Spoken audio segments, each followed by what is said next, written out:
Hello, hello, hello. This is Adelai Brown, your heart coach, and I want to welcome you to another session of Heart Talk. Heart Talk is our weekly empowerment session where we come together from all over the globe to do heart work. Um, we do hard work to grow heart equity, personal, relational, and financial wealth that we obtain through authentic living. And Heart Talk is one of the foundations of how we've been able to do hard work and grow heart equity over the years. Since 2014, we've been doing Heart Talk. And it's just a time for us to come together to grow, to heal, to reflect, to self. Um, become more aware of self, to just be open to a new idea, a new concept, possibly a new identity. Hold one moment, guys.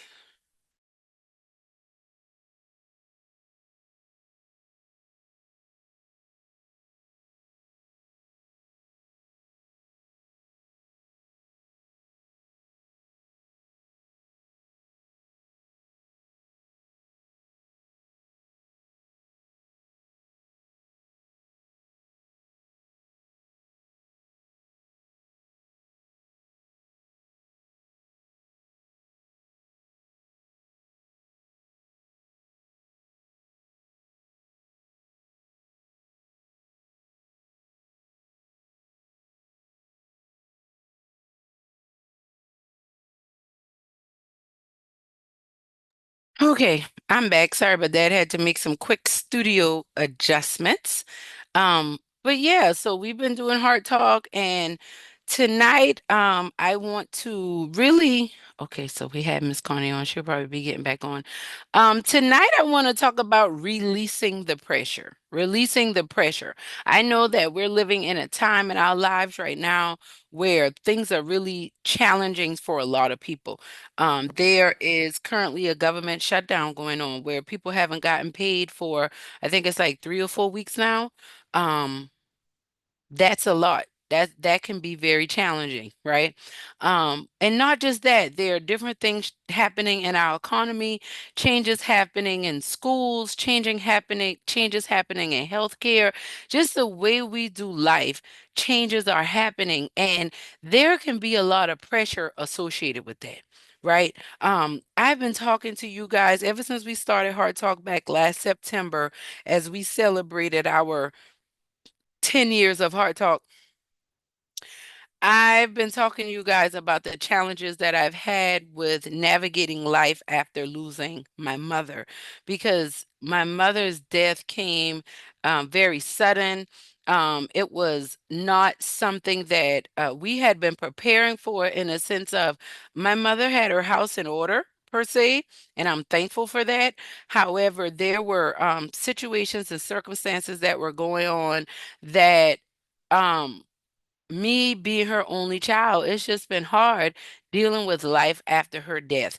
And one of the things that I have become very clear on as I've gone through this process with my mother is just this whole idea of, for most of my life, I have just been entirely too hard on myself, right? I've been pouring from an empty cup.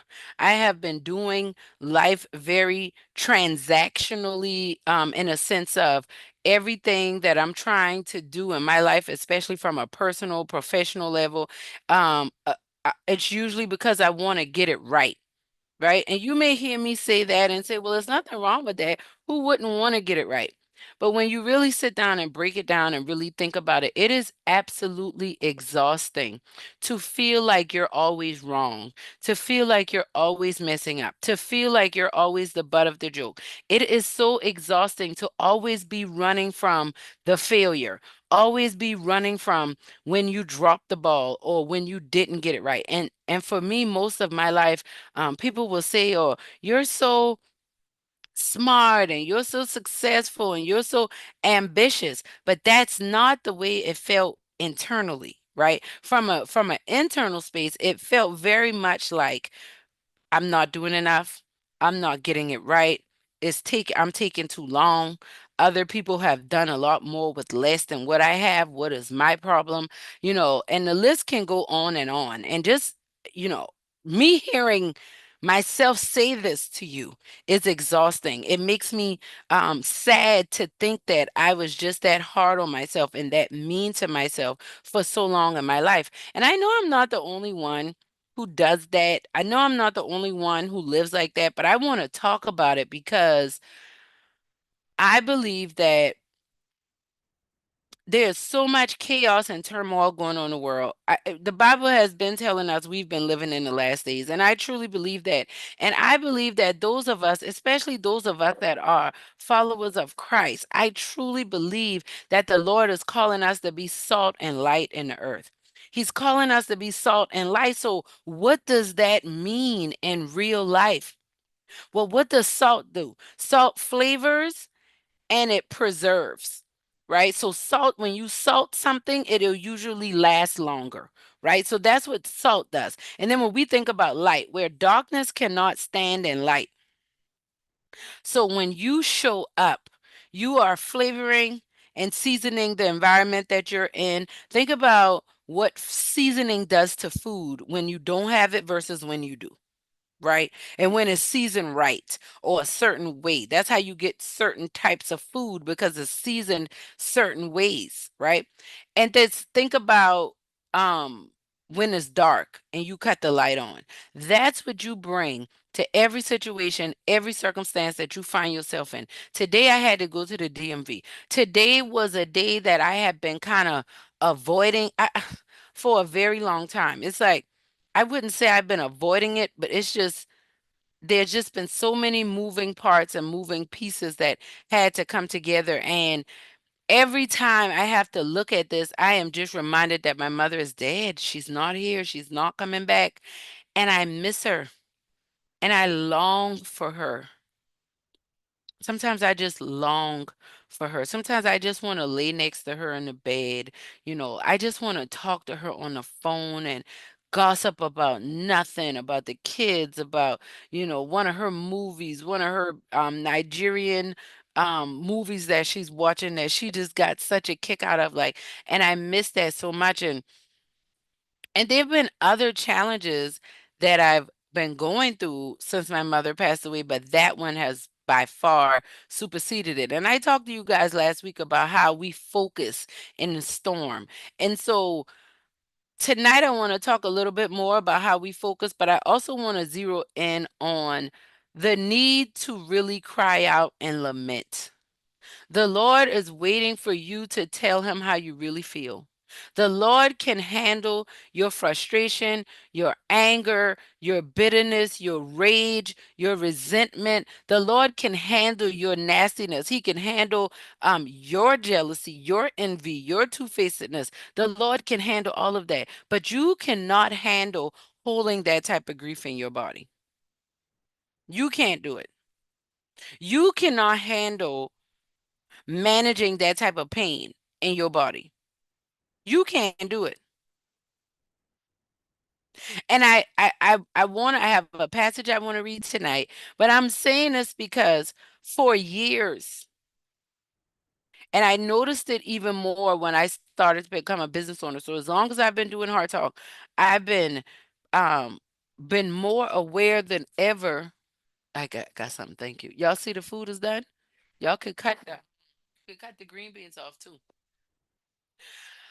As long as I've been doing Hard Talk, as long as I've been a business owner, I've always had this feeling of, will I ever do enough? Will I ever be a good enough business owner? Will I ever, will my business ever be good enough where I can make a living off of it and, make like do like, the way I have been able to make a living off of having employment? Can I do that employing myself, right? Being self-employed. And there's a difference between self-employed and actually being a business owner and running a business. And after being in business now for as long as I have, I can see the difference in that. I really can. And for years, I just felt so inadequate. I would talk to people and, go to the trainings, get the coaching, do all the things. I would get the validation, oh, you're doing a good job, or you got these things right. But I always felt like if I didn't make this dollar amount, or if I didn't secure this deal, or this contract, or negotiate this the way I expected, then I wasn't good enough. And then I'm always striving to feel good enough, always striving to feel like what I did was enough. Am I enough? Is my being enough? I know that I can make things happen with my doing, but is my being enough? If I didn't do anything, do I still think that I'm valuable? Can I rest in the Lord? Rest is really resistance against the devil. Rest is resistance against oppression, because oppression wants you to work, work, work, work. Go, go, go, go. Be distracted, be distracted, be distracted. And then you never deal with the thing that's holding you back. I'm not asking you to sit and focusing on your pain, but what I am asking you to do is deal with the burdens that are holding you down, because you were designed to fly. You were not designed to carry this type of pain, frustration, and anger on your own. There's a savior that can handle that for you, but you got to be willing to cry out. Lately, I've been having conversations with people. A lot of people are going through. A lot of people look really good on paper. They got a good job, or, a decent bank account, or, healthy children, good relationships, but they're still struggling. There's some grief that's there. There's some deep-seated, lingering grief that's there that needs to be addressed. Because you can't keep going on acting like you're okay when you know you're not. And the truth of the matter is, you're going to always feel inadequate and incomplete until you acknowledge this portion of your life. It's like going to the gym and always doing exercises on one arm and never doing exercises on the other. And then one arm is like buff and muscular, and the other one looks like it was in a cast for 2 years. We're very quick to work on, and yes, you should work on your strengths and find other people to complement your weaknesses. Absolutely. But what I'm talking about is the matters of the soul, the matters of the heart, the things that trigger you, the things that cause you to, what is driving you to pursue it? Why do you have the goals that you have? Why are you pursuing life the way that you're pursuing life? Are you running from a feeling of disappointment? Are you running from a critique of yourself that maybe you gave of yourself or somebody else gave to you? Why do you want to live there? Why do you want that type of relationship? Why do you need that? Why do you want that degree? Why are you pursuing that position?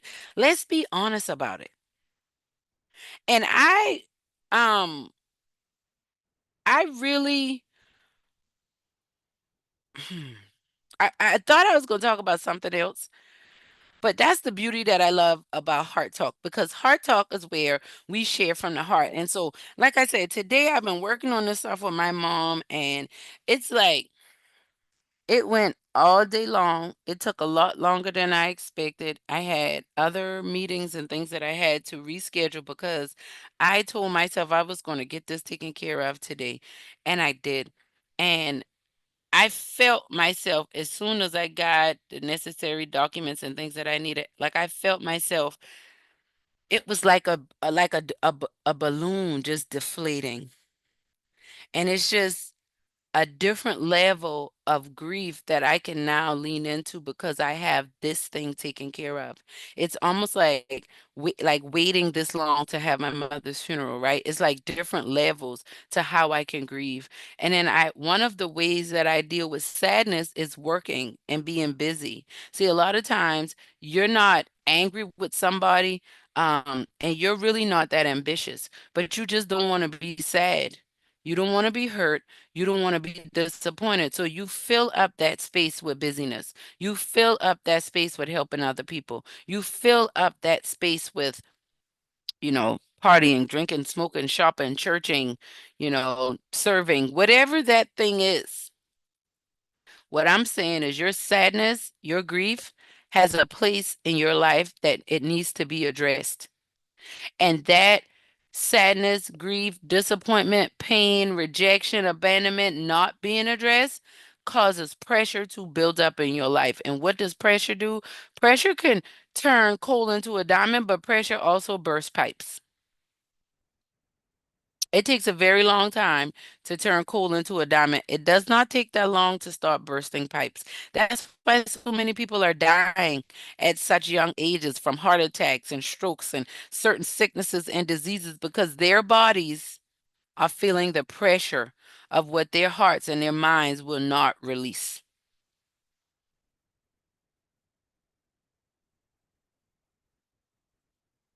I like to follow one of my favorite podcasters. He likes to say, what does not come out of your mouth will come out of you through your behavior and your actions. And so the story I want to read tonight, so it's time for you to release that pressure. Like you've been carrying that pressure. You trying to be the savior for the family. You the first one to go to college. You the first one to get married. You the first one to travel the world. You the first one to get out of some of the circumstances that you're in. Maybe your family they did the high achieving, but they're very vain. Maybe your family members they checked off all the boxes. Maybe you're not the first to do it, but maybe the others who have gone before you are very critical. And they expect you to do it the way they do it. And they expect you to do life the way they want you to do life. And that's just not realistic. It's time to release the pressure.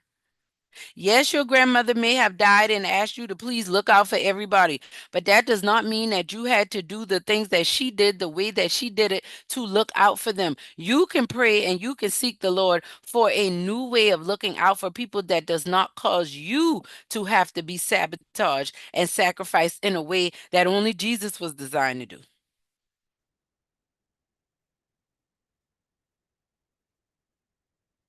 So it's time to release the pressure. You've been carrying the weight of trying to keep everybody else happy. You've been carrying the weight of trying to be the good one because so many other people went bad. I've heard so many children say, well, my mama tried so hard with us and my siblings act a certain way with her. So I try to make sure I do this and that because I don't want her to feel. No, listen, you do the best you can do, but your goodness can't stop your mother from dealing with the failures, the pain, the disappointment that she had from the relationships of the way her other children are. But you can't fix that. You can't overcompensate for that. As a mother, I found myself trying to overcompensate, especially being a teen mom. I felt like I had to be hard on my child. I had to be very disciplined. I had to be very consistent because I had to make sure that I raised the best child possible because there is no way that I was going to prove anybody wrong that I was a bad mother and I was a bad person because I was a teenage mother. I carried that weight of being a teen mom. Even now, I can still cry thinking about how sad and down I was, how bad I felt about being a teen mom, how disappointed. I felt like such a disappointment. And I didn't talk about it. I just internalized it. It came out in my attitude and my behavior. It came out in my lack of just focusing for a season in my life. I was always focused, but there was a season in my life that I really just went through like whatever. I don't care. It is what it is. And that was too much pressure to carry. And what it did was it caused me to not be emotionally available for my child the way I needed to. I feel like when I look back, I still could say, as an older mother to a younger mother, I know I did a good job. And I know, had I been more kind to myself, had I been able to lament and cry out and be really honest about how sad I was, how disappointed I was in myself, how afraid I was of having a baby at that season for that person because there was something in me that knew it was going to turn out the way that it did, and it did. I knew it was going to be tough. I knew I was going to have to do a lot on my own, and I beat myself up for that. because I should have made a better decision. I should have had a baby with somebody that was more responsible. All the things. I just really was relentless in, we'll say, well, I was being accountable. I was being responsible. No, yep, and I was being really mean to myself. It wasn't fair. And I think sometimes we do that and nobody knows but us. And then there are other times when we really act like we're okay when we are really suffering inside because you feel like, well, this is better than nothing. Good is better than good is better than bad, right? I was hoping for great. I got, okay, that's better than bad.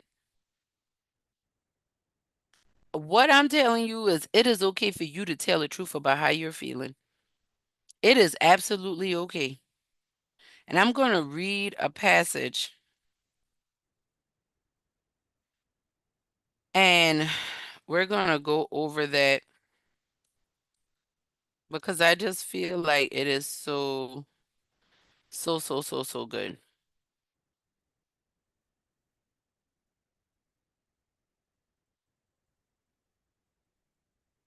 Let's see here.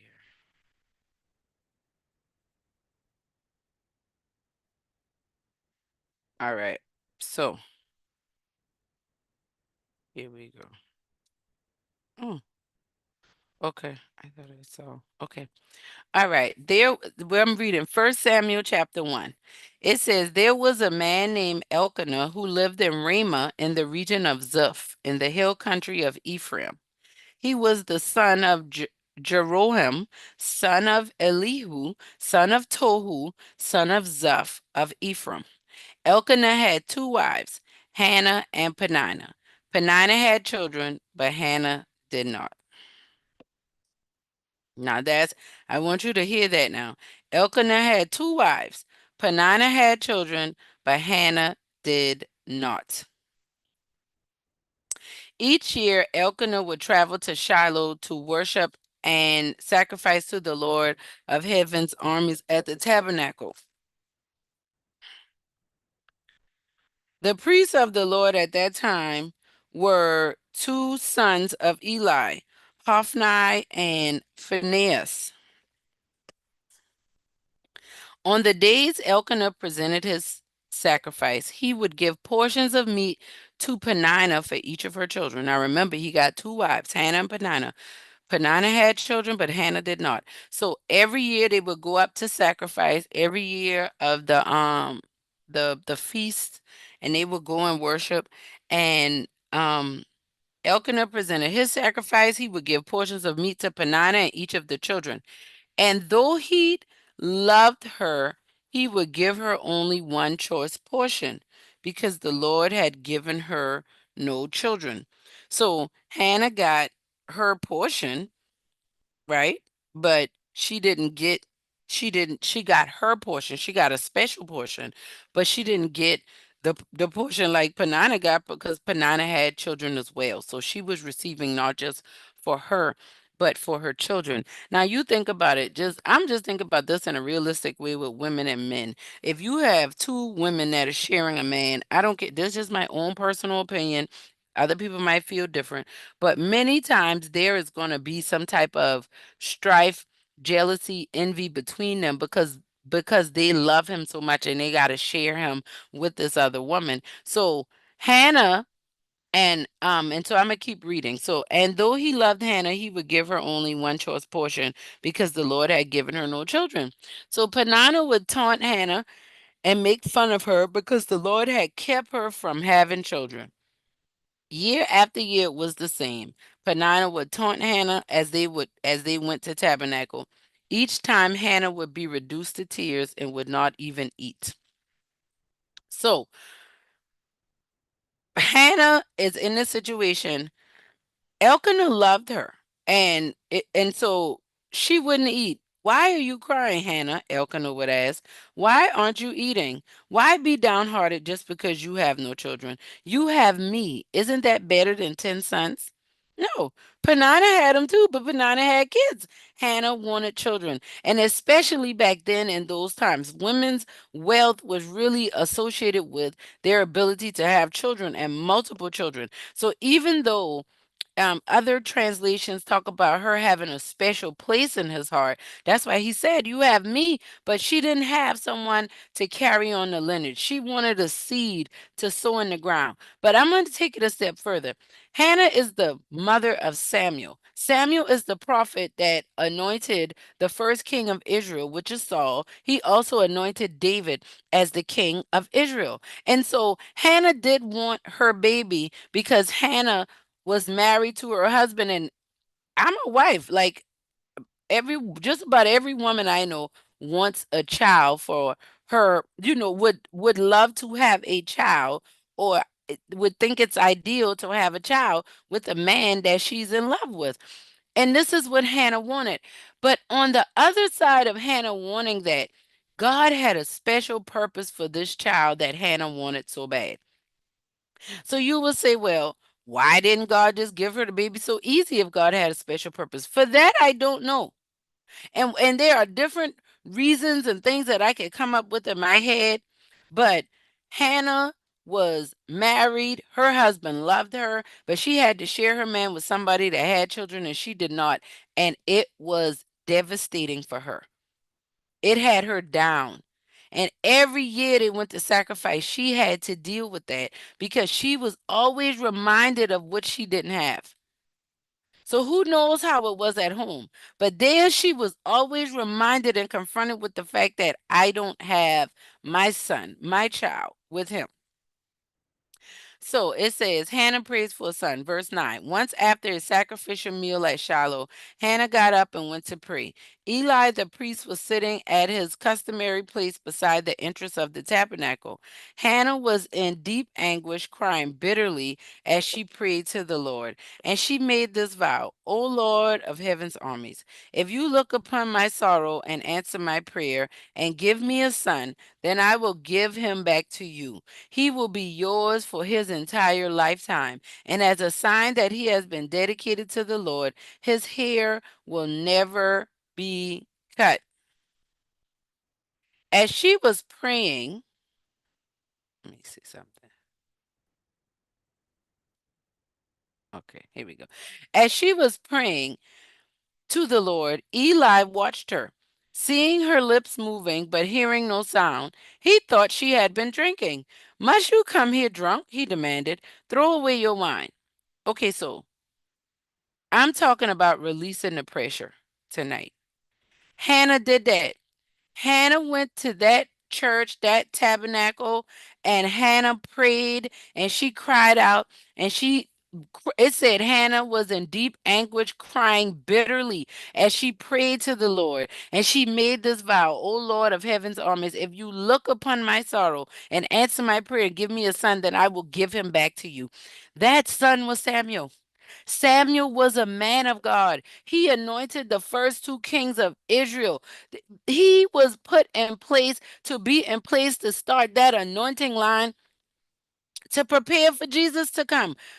But the Lord knew what Hannah needed to go through to make that baby. Right? A woman is born with all the eggs in her life that she's ever going to have. So the Lord knew what egg needed to be for Samuel's for that egg to meet Hannah's egg to meet Penina's sperm to make this baby Samuel. If the baby had came in all the years earlier, he wouldn't have been Samuel. He would have been somebody else. And another thing, the Lord, she dedicated the baby to him. She was so desperate and cried out so much for the child. She was willing to give that baby back to God. It makes me think about the story in Genesis where Abraham was getting ready to sacrifice Isaac, and the Lord had a ram in the bush so that because he was essentially giving Isaac back to God. And that's what we have to do.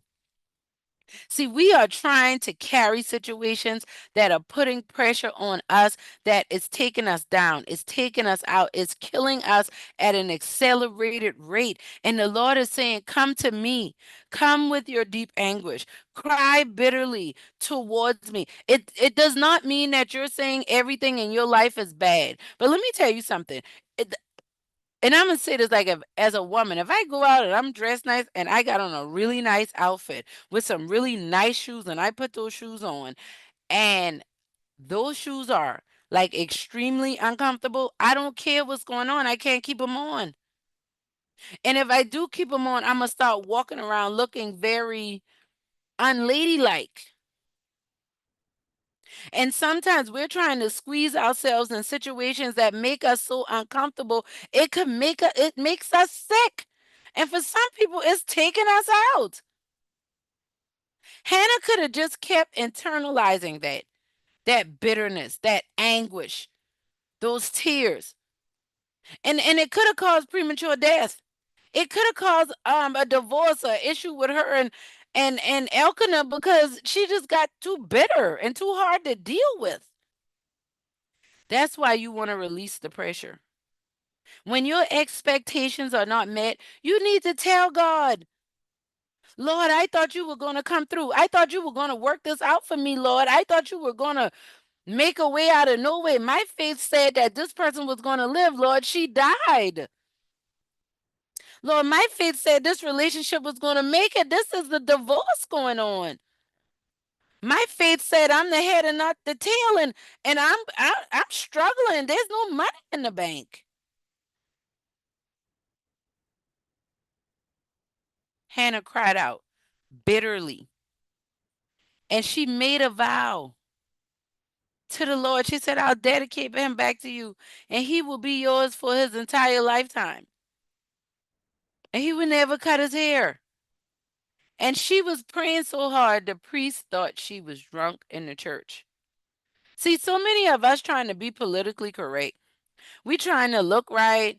We don't want people to know how bad we hurting. So we don't want to cry when people come around. You're trying to wipe your tears.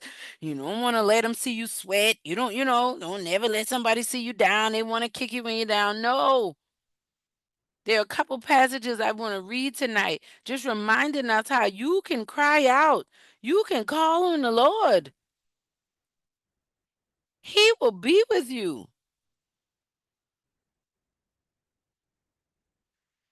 Psalm 34:4 says, I sought the Lord and he heard me. He delivered me from my fears. The poor man cried out and the Lord heard him and saved him out of his troubles. That's verse 6. Anguish. Hannah felt poor. She felt poverty stricken. Hannah was in a situation where her the love of her life was it seemed like he was happier and more fruitful with somebody else than her. How would that make you feel? Release the pressure. Hannah was in deep anguish, crying bitterly, and she prayed to the Lord. See, in the past, I would pray to the Lord. I don't get the outcome I'm looking for. I'm sure that was not the first time Hannah prayed and asked the Lord to give her a baby. I just believe that was probably one of the first times she did it in deep anguish, crying bitterly. I think she was trying to avoid, the ugly cry. She was trying to hold on to the cute little whimper. No, it was ugly cry time. It was time for her to really deal with what was in front of her.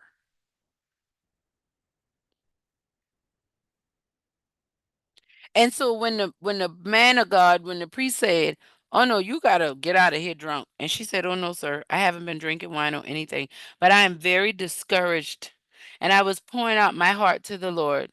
Don't think I am a wicked woman, for I have been praying out of great anguish and sorrow." Eli said, "In that case, go in peace. May the God of Israel grant the request you asked of him." "Oh, thank you, sir," she exclaimed.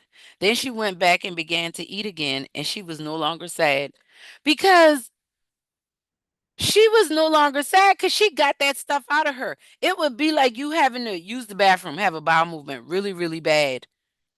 And then you get that relief. Our souls need relief and it needs to release. Our souls have been impacted. If your physical body can get impacted, if your bowels can get impacted, you could die from that. When your soul gets impacted, you die slowly from that. Anguish Sarah Hannah had been to the tabernacle. She had prayed before, but she never prayed in a way that caught his attention because she was still in this, she hadn't let go of herself. Sometimes we got to come out of her, and I've been guilty of that. She still had solutions. She still had remedies. She still was doing it her way. She ran out of options. She told the Lord how discouraged she was. She poured her heart out to the Lord. Will you do it? Or you got it together too much for that? You got all the answers. I know. You know how God go. You ain't got to go through all that. Meanwhile, you wonder why your blood work is out of whack and you can't get your blood pressure under control and your relationships are haywire. Maybe it has something to do with there needs to be some deep anguish and crying bitterly taking place. So Psalm 34 talks about how I cried out to the Lord. He heard me, freed me from my fears. This poor man cried out. Hannah felt poor. This poor man cried out. It didn't say he whispered. He cried out, and the Lord heard him and saved him out of all of his troubles. This is a heart cry. When we talk about crying out to the Lord, this is a cry where you don't care about what people think. You don't care about what someone is saying or doing. You don't care about that stuff. You need relief. And the only way to get relief is you're going to have to release. It's pressure. Like I know my body's going through changes, my life's going through changes. I've been working on, I got to get my diet and all of those things under control. But I also know a part of this weight gain that you've been seeing on my face every week, stress. I've been dealing with extreme levels of stress. And it's made me have to slow down and really look at my life and say, is this even worth it? There are a lot of situations and circumstances that I am just letting go, just relieving it, just walking away. Not, listen, I have fought to try to make people love me, see me, value me, validate me. I'm over it. My mama dead. And my mom spent a big portion of her life doing the same thing. Trying to be good enough, trying to be validated, trying to make sure that she checked off the I's and dotted the I's and crossed the T's. That was a big part of what led her to struggle with drugs and alcohol and deal with addiction for so long. We talked about that.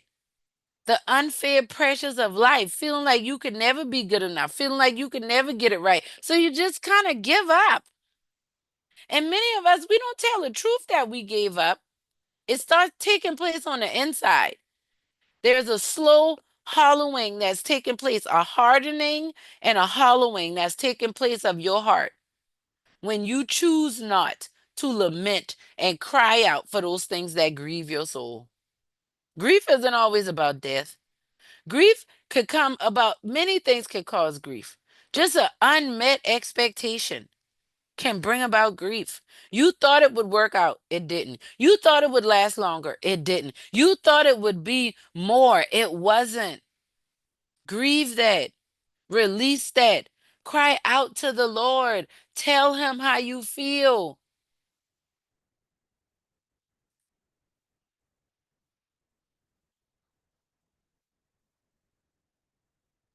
So James chapter 5, um, verse 16 is a very popular but I'm gonna start at 13. Is any among you afflicted? Let him pray. Is any happy? Let him sing songs. Is any sick among you? Let him call for the elders of the church and let him pray over him, anointing him with oil in the name of the Lord. And the prayer of faith shall have the sick, and the prayer of faith shall save the sick, and the Lord shall raise him up. And if he have committed sins, they shall be forgiven.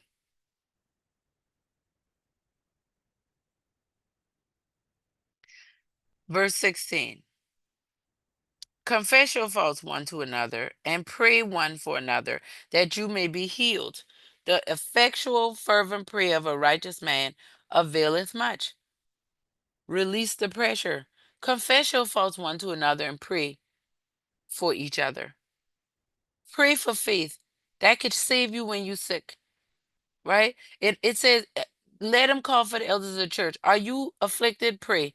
Are you happy? Sing songs. Are you afflicted? Pray. Are you hurt? Are you confused? Are you, were you disappointed in a situation and you don't know how to address it because you love this person and you don't want to lose them? That could cause a lot of pressure. That could cause a lot of pain in your life. It's time to release that pressure. You were not designed to carry that type of weight on you. You cannot outwork. I just had this conversation earlier with one of my little sisters. You cannot outwork your grief and your pain. Eventually, you will burn out and not be able to work. That grief and that pain will still be sitting right there waiting for you to deal with it. Hannah thought that just the love of Elkanah, just being a wife was good enough. No, Hannah truly desired to have her son. But the fact that she desired to have her son was also aligned with the purpose and the provision that God had, not just for Hannah and her family, but for the whole Israel. Because Samuel was such a critical part to the story of David and Saul. And Samuel had to stay. The Lord, if Hannah had just had him, what mother gonna leave her baby like that in the temple? No, she was taking her baby home, but she was so desperate to have the baby. She said, "Look, I'll give him back to you." That was all a part of the Lord's design because He needed Samuel to be a man of God, so he needed to be raised up in the temple to learn the ways of God, to learn to hear God for what the calling on his life was. But had his mother never cried out, maybe he would have never come. Who knows? And yeah, the Lord will find somebody else to do it, but that's not what we're talking about. His thoughts are not our thoughts. The Lord's thoughts are not our thoughts. His ways are not our ways. And that's why so many times we find ourselves in situations and circumstances that are uncomfortable, are disappointing, are frustrating. And a lot of times that's happening because you think God's supposed to do things the way you do it. You think God's supposed to act the way you act. You think God's supposed to respond to people the way you respond to people. You think God's supposed to show up the way you show up. And that is not true. And that's where we get disappointed a lot. Is this helping?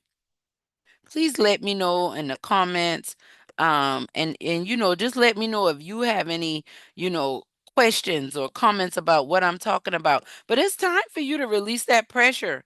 You see your family members and friends going through people dying. It just seemed like I don't know if it's because of this where I am in my life with my age now. It seems like death is just it's like more people are dying than were before. It's like more funerals going on at a time. Maybe, maybe not. But I really just want to encourage you in this season of life to release it.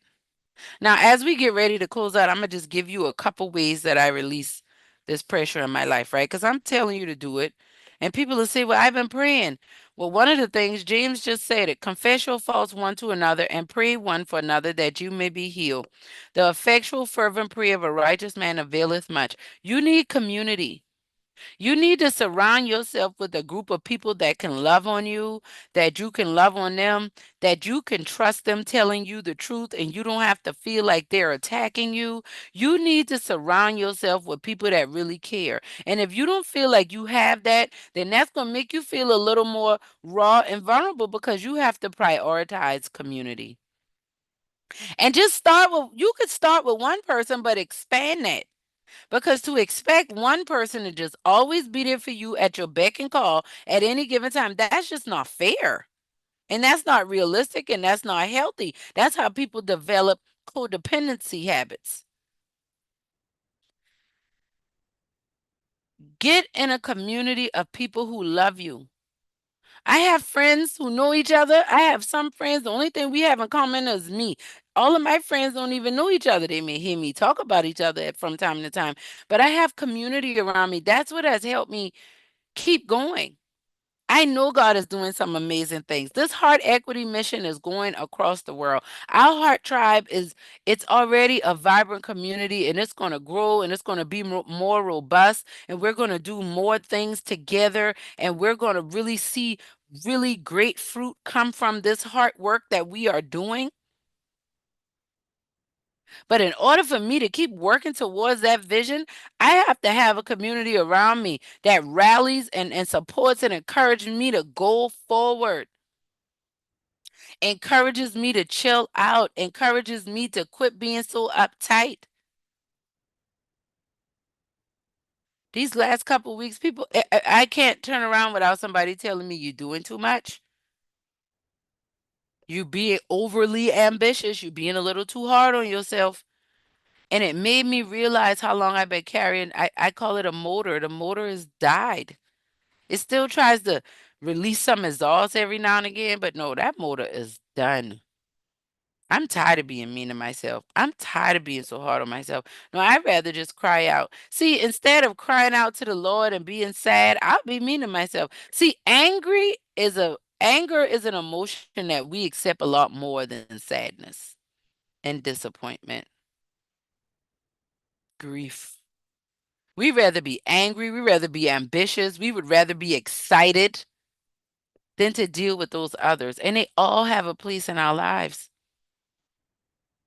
When Hannah finished praying and she finished talking to that priest, it said, then she went back and began to eat again, and she was no longer sad. He said, may the Lord grant you your wish. She had faith. They came in agreement. She hadn't even been with her husband yet, but she went back and started eating because she knew you need community. She found relief in community. Who are your friends? Who are your loved ones that you can trust? Some people don't have a big circle of people they feel like they can trust. Another suggestion would be counseling, community counseling. That's one on one. Maybe some group therapy, group counseling sessions. Get you a therapist, get you a counselor, get you a life coach. Start working through some of these challenges. These people are bound by, privacy, and they don't know you. So you can talk about the people you afraid to talk about to the ones you love because they know them as well. But if you're going to release the pressure, if you're going to maximize, because see, this will appeal to you. You want to be the best version of yourself so that you can maximize your potential. When you leave this earth, you want to leave this earth empty. This is how you do it. Because when you don't release this type of pressure, it gets you constipated with creativity. Creativity cannot flow where this pain is bottled up and not being released. It might come out, but it doesn't flow. And that's why it's good to be creative because that also helps it flow. So, community, counseling, be creative. One thing that helps me clarify and get things together is coloring. And I'm saying that I'll probably color a worksheet tonight. Coloring puts things in perspective for me. I'm so happy when I'm coloring. I feel like I'm in first grade. I get like when I sit down and color, it's like I have flashbacks, and it's like I feel so innocent. I feel so light. I didn't have the cares of the world on me. And then the Lord reminds me you could still walk like that.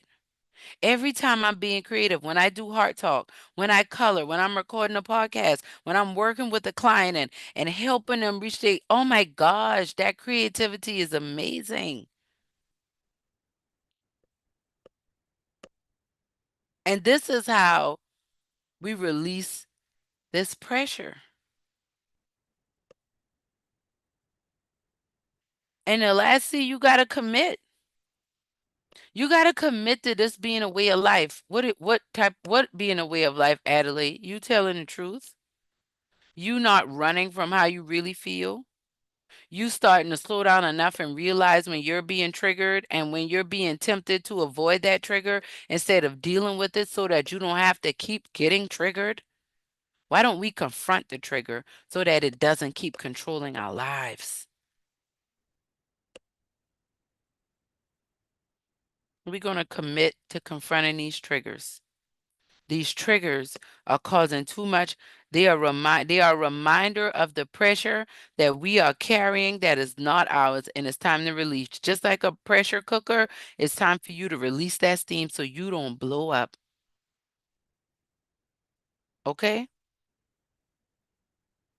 So you need community, you need counseling, you need creativity, and you need to commit to releasing this pressure.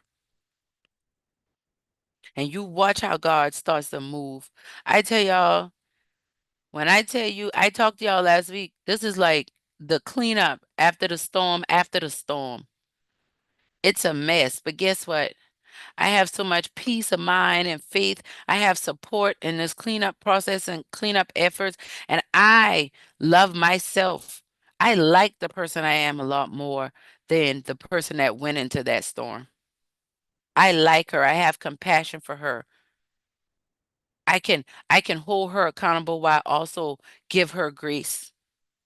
I'm talking about Adelaide. So I'm encouraging you to do the same. Okay? It's time to release that pressure. You can do it. And we're going to be here. We're a part of your community. If you don't feel like you got nobody else, you got us here every Tuesday at 8. We have a new podcast every other Thursday. So we had one come out this past week. So we won't have one this week. We'll have one next week. And if you get on our news, if you sign up for our newsletter, you'll get these notifications so that you won't ever miss out. And I encourage you to do that. Go to the website, get to know us a little bit more, sign up for the newsletter, and let's grow heart equity together. Personal, relational, financial wealth that we grow through authentic living. Because I truly believe when you heal your heart, you transform your life and you transform the world around you. Okay? So I thank y'all for being here tonight. Do me a favor, like this video, subscribe, comment with any insight, any thoughts you had while listening, and also invite somebody else next Tuesday. Send them the recording of this after we get off. And I just encourage you to invite somebody else to just listen in. We won't know they're there, but we want to love and encourage them as well. So I love y'all. This is Adelai Brown, your heart coach, signing out. Have a wonderful evening, and we will see y'all next week.